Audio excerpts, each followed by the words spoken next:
인사고과라고 하는 것은, 조직에서의 인사고과라고 하는 것은 일에 대한 업적만을 가지고 평가하지를 않습니다. 대부분 회사마다 조금씩 차이는 있지만 크게 나누어서 업적과 그다음에 능력과 그리고 세 번째는 태도라는 세 가지 요소를 가지고 평가를 합니다. 그렇기 때문에 업적을 훌륭히 수행해내면서 동시에 두 번째 가장 중요한 것이 무엇인가 하면은 성실성에 대한 이미지를 확실하게 구축하는 겁니다. 성실성의 이미지를 구축하는 가장 중요한 그 기본 요소는 바로 근태입니다.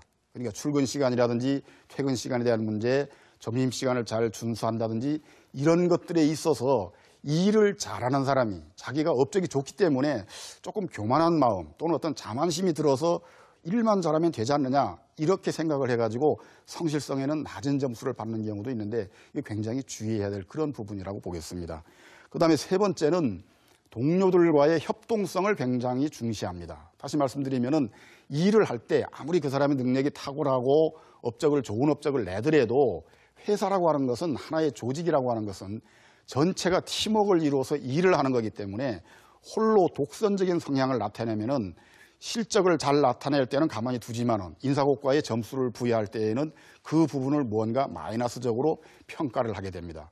이 부분은 특히 나중에 인사고과 점수가 좋아서 그 사람이 승진을 하게 되면은 여러 그 팀원들을 거느리고 리더의 역할을 해야 되기 때문에 상사는 그러한 측면을 보는 겁니다. 그렇기 때문에 협동성, 팀워크에 대한 측면을 굉장히 중시해야 되고요. 그 다음에 이제 네 번째로는 인간적으로 배려를 하는 그러한 이제 태도를 유지를 해야 됩니다. 이거는 우리가 그 대인 관계라고도 이야기를 하는데요. 인사고과가 좋아서 점점 위로 올라갈수록 리더의 역할을 하게 됩니다. 그렇게 된다면은 전체의 그 조직의 어떤 단합을 이끌어내고 화합을 이끌어냄으로써 능력을 배가해야 되는 그런 시너지 효과를 올리는 것이 굉장히 중요하기 때문에 그 사람이 앞으로 성장해 나갈 때 그러한 가능성이 있는가 하는 것을 상사들은 유심히 들여다보게 됩니다. 그렇기 때문에 혼자 자기 할 일만 한다든지 뭐 회식에 자주 빠진다든지 아주 그런 그 어떤 이기적인 자세를 견지하는 것은 인사고과를 받을 때에 점수가 상당히 나빠질 확률이 굉장히 높습니다. 그 다음에는 인사고과 점수를 잘 받으려면은 상사의 업무 스타일을 주목할 필요가 있습니다. 이건 앞에서 그 유사성의 효과도 말씀을 드렸는데요.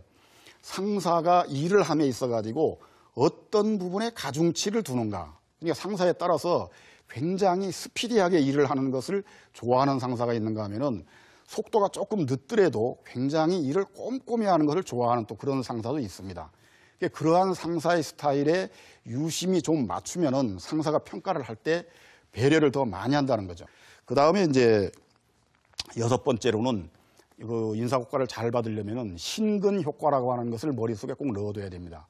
이 신근 효과라고 하는 것은 사람이 어떤 일을 기억을 할 때 가장 최근에 벌어진 새로운 일을 기억을 잘 하는 효과를 말합니다. 예를 들어서 회의 같은 거를 할 때 그 회의에서 굉장히 영향력이 있는 그런 발언을 하려고 한다면은 처음에 많은 말을 하지 말고 많은 이야기를 듣다가 거의 끝부분에 결론에 왔을 때 상당히 묵직한 결론을 던지는 것이 굉장히 그 리더에게 어떤 이제 임팩트를 줄 수가 있는데 이런 걸 신근 효과라고 합니다.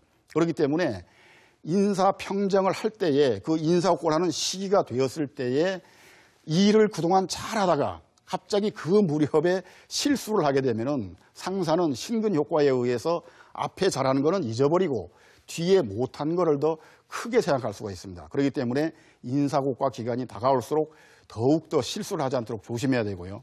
어떤 전문가들은 이 신근 효과를 거꾸로 이야기도 합니다. 다시 말씀드리면은 인사고과 처리되었을 때 그동안 좀 미뤄오던 중요한 일을 완성을 함으로써 훌륭한 어떤 이펙트를 보여라 이렇게 이야기도 하는데 저는 개인적으로는 여기에 반대합니다. 왜냐하면 일이라고 하는 것은 언제든지 최선을 다해가지고 실적을 내야 되지 그것을 계산적으로 미뤄뒀다가 인사고과 때에 다다라서 효과를 낸다고 하는 것은 굉장히 좀 얄팍하게 보이지 않겠는가 이런 점 때문에 저는 반대합니다. 그리고 마지막으로 그 인사고과를 잘 받으려고 하면은 상사의 관점으로 항상 조직과 일을 바라봐야 됩니다.